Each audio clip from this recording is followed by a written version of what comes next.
Hello friends. Today we're going to talk about Shades EQ Gloss and the big question of the week. Now, I'm going to talk about this because I did 4 classes this week, 4 different locations, 4 different places, and this question kept coming up multiple times, and it has anyway in the past. So when I finally had a salon owner who did reach out to me and they were like, "Hey, can you explain why my salon stylists need to leave Shades EQ Gloss on for 20 minutes and the science behind it?" I was like, yes, sure, I will definitely make a video. So here's what I have to tell you. So first of all, let me just tell you, in the whole world, there is no absolutes, first of all. So just know that going in. There is no absolute yes 100% of the time or absolute no 100% of the time, okay?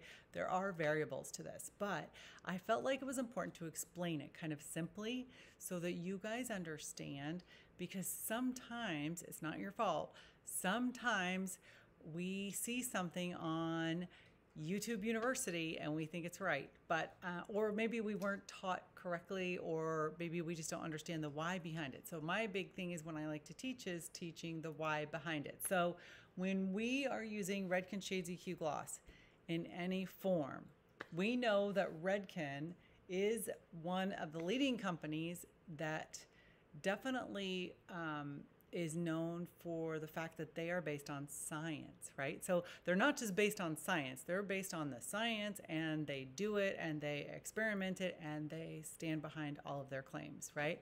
So they have labs, they have scientists that do things, and they create products and they test them and give us directions on how to use them. So when Redken Shades EQ was launched, it was a timing of 20 minutes. Now, the variable on that is you can use heat if you want and leave it under heat for 15 minutes, and then take the bag off and then put it in room temperature, so it'll have a 5-minute cool down. But in general, it's about 20 minutes, whether you do it with 15 minutes with heat with a 5-minute cool down, or just 15 minutes in open air. So a couple things that I thought was really important to point out. So first of all, is 20 minutes. So if my guest comes in and I highlight her and I balayage or I foil her or whatever happens to her, just know that, like, when she's done, generally speaking, if I am going to highlight or color her hair, sometimes what happens is where we start might end up a little bit lighter than where we finish. Would you all agree? Even if we remix as we go and we up our developer as we go, sometimes it's not exactly the same color of gold or yellow anyway. And this is, of course, toning blondes. But when we lighten hair, it's not always perfectly even all the way around. So first of all, we do recommend that you dry it up and look at it. So that's going to give you the best result and the best way to come up with your formula for toning. Because when we tone, isn't it true that this hair is really different, zone 3, than that hair, zone 1? So sometimes we'll have formulas that'll be a zone 1 formula or a zone 2 or mid-shaft formula, and then a different formula for zone 3, right? And especially at the bottom where it's more porous or more dry, or if it's been more sensitized, we might even add crystal clear to this, right? To give it a lighter version as well, so it doesn't grab too dark. So that's the way we look at the hair to formulate toners. But here's the thing, what we see a lot of right now, or what I have seen a lot of, or I've heard of, is that the clients finish highlighting, they go in the shampoo bowl, and the stylist will rinse out all the highlights and the lightener. I definitely always shampoo them twice. You want to eliminate out of the hair any of the free radicals, any of the alkalinity, because when we lighten and we bleach hair and we decolorize it, isn't it true? Like, hair is at a 4.5 on a pH scale, right? It's acidic. And for those of you who haven't seen this since beauty school, this is a pH scale I just drew out from 0, right, to 14. And what's in the middle? Neutral. That's right, neutral. And neutral is water. Usually water is neutral, right? Unless you're in Florida, then it's a little higher. It's a little more alkaline. Our Florida's crazy water. But on this end is where the lightener, okay, on the alkaline side, lightener, high numbers, high pH, right? So when we lighten hair and we balayage, we bleach, or we foil or decolorize hair, that's very alkaline state. So we take them to the shampoo bowl, we shampoo it out. I always shampoo twice to try to get that out. I'll use detox shampoo, I'll use Allsoft shampoo or Extreme. Sometimes Blondage if I just want to like pre-tone. But the truth is that we have to bring that back down to the acidity level. The beauty of Shades EQ Gloss is that it is acidic. It is acidic whether you use Shades EQ Gloss with Bonder inside. This is a new one. That's how you can tell. It's the silver one. But the Shades EQ Gloss with Bonder inside is acidic. So when we tone hair, we're going to take it back down to where the hair lives, where the hair is comfortable, okay? And we're going to formulate based on what the result was from the lightened hair, right? So we'll pick our formula. So in this case, it would be 10VV, right? Because she's pretty yellow, so I would use 10VV on this, maybe even 9V. So, but what I don't want to do is put it in a bottle and put it on wet hair at the shampoo bowl. And that goes all the way back to the original question is, well, why not? Why is that bad? Well, first of all, when you are putting Shades EQ Gloss, right, on wet hair, what is the pH of water? It's 7, right? But what is the pH of hair? 4.5 to 5.5. And what is the pH of shades? It's down here. It's acidic, guys. So when we put it on wet hair, we're not allowing Shades EQ Gloss to do the service that it's meant to do for that hair. Because remember, we already like jacked this hair up. We went to the high alkaline side. We had a big old hair party up there, right?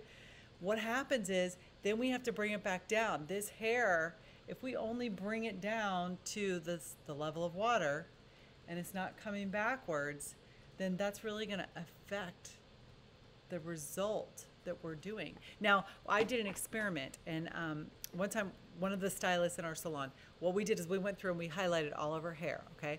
We washed her out, we dried her up, she was pale yellow highlights all over. Then what we did is we took one side of her hair and we added Blondage shampoo, purple shampoo on this side. On this side, what we did on her hair was we put 09V in clear. Now we put this on damp hair for 10 minutes. 09V in clear over here and Blondage shampoo here. What do you think the results were? The results were shocking. We let that process for 10 minutes. We shampooed her out. We dried her up and we looked at her and we were like, wow. So we put a ring light in front of her. We put a plain backdrop behind her and we took photos. So I have pictures I could show you. So the thing is that her hair looked almost virtually exactly the same. We watched her shampoo her hair regularly the way she did, and 2 weeks later, her hair was the same now. It is really the same. Like the Shades EQ Gloss had washed out, the Blondage had washed out, and she was back to yellow hair 2 weeks later because the Shades EQ Gloss didn't get a chance to do its job because it's meant to be left on for 20 minutes. The scientists created it and created a timing of 20 minutes for a reason, right? So when you have your bottle and you mix up your Shades EQ Gloss and your Shades EQ processing solution and you put these together, right, equal parts. We do an ounce of processing solution and an ounce of the Shades EQ Gloss, and we put it in here, we shake it up, it immediately starts working, and it takes 20 minutes for really all those little color molecules to develop, right? So when we put it on the hair, we want to leave that for 20 minutes. If you only leave it for 5 minutes or 7 minutes, it's not going to do the job that it's meant to do. But also, you're really on wet hair just creating color shampoo. If you take Shades EQ Gloss, mix it all up, put it on wet hair, it's really, you're turning it into color shampoo. If you're going to do that, just use Blondage shampoo and the Blondage mask if you're using, like 9V, 10V or something for cooling off the warmth.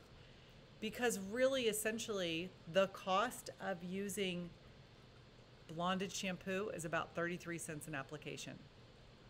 And the cost of using Shades EQ Gloss is around $6 or $7 an application. So it's not really helping yourself, your costs, your salon owner, or it's not really doing the service it's supposed to do. Now, in the event that you want to tone the hair and you're afraid, because that's the question I ask my classes, why aren't you leaving Shades EQ Gloss on for 20 minutes? And really there's a few answers. The first one is fear, because when they see that start to develop and they see on top of the hair, they're like, oh my gosh, you know, and they're afraid. So they want to be near the water so they can shampoo it right off or rinse it right off. Well, the truth is they make crystal clear. So please learn about crystal clear. Learn about how to use the dilution table that's written on the chart, and use the dilution table for this. Or you can use like 10N to dilute if you want to keep some tone in there and keep some dye in there. But use crystal clear or use 10N and use the appropriate dilution so that you don't have to have fear around it developing or overtoning or grabbing or anything like that. So my point is, let yourself get past the fear. Fight the fear. And leave Shades EQ Gloss on for 20 minutes. Your guests should be paying for a color service in that, you know. With the cost of these products, they should be paying for a color service or close to it. So when you put it all over, leave it for 20 minutes, put it on dry hair, don't put it on wet hair, otherwise you're really just creating color shampoo, right? Color conditioner, and process it the whole 20 minutes. I personally, I take them to the chair, I dry them up a little bit, I get them pretty much like 90–95% dry, mix my color, and I formulate based on what's in front of my eyes at that minute. I will look at it, because if, let's say, at the back of her hair was lighter because it was left on longer, I might use 9N and 10VV back here just to give it a little more depth, right? Or 10NB and 9V, right? The new 10NB is coming out. Where in the front, I might use 10VV and clear, or 9V and clear, right? So just know that your formula might change, and it's really hard to put that on there correctly when they're at the shampoo bowl, because when they're leaning back in the bowl, all you're going to do is just put it all over. It's really hard to customize that and give them a customized blonding experience, because that's what this should be, is a custom blonding experience. So again, just to recap, water will dilute this product. It will also keep the alkaline and the pH a little bit high. So let's not do that to our Shades EQ. Let's put it on dry hair. Let's use the crystal clear or 10N to dilute it with. If you're afraid it's gonna be too dark, don't have the fear. And also leave it on the full 20 minutes so it can properly develop and do all the things it's supposed to do that the scientists tested it for, because they know better than us how this stuff works. So let's follow the directions, try to do that, and charge your guest for a full blonding, customized blonding service, because that's what it is. It's not just a toner, right? And just remember, Redken has other tools for that. You can use Blondage shampoo, you can use the Blondage mask, or the new color conditioners. They also come with some other shades. There were 3 other shades. So I hope this helps a lot. I hope this clarifies why. Leave it on for 20 minutes. And also don't put it on wet hair, because it's just really becoming color shampoo at that point. Okay, thank you so much for watching, and I hope this helps. Feel free to leave feedback on what you think.